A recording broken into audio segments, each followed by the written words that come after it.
Tips para sa mga module. Mga bata, handa na ba kayo? Mga bata, nagaya sa akin.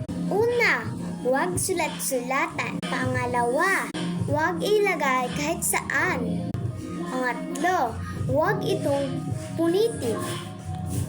Pang-apat, dapat ang inyong kamay ay malinis. Pang-lima, dapat ito ay iniingatan. Pang-anim, huwag babasain. Pang-pito, lagyan ng plastic ang module para hindi kalat. Pang-walo, ibalik sa guro o sa teacher. Bye-bye mga bata! Nagaya sa akin. Sana po naintindihan niyo po yung mga sinasabi ko. Bye-bye po. Paalam.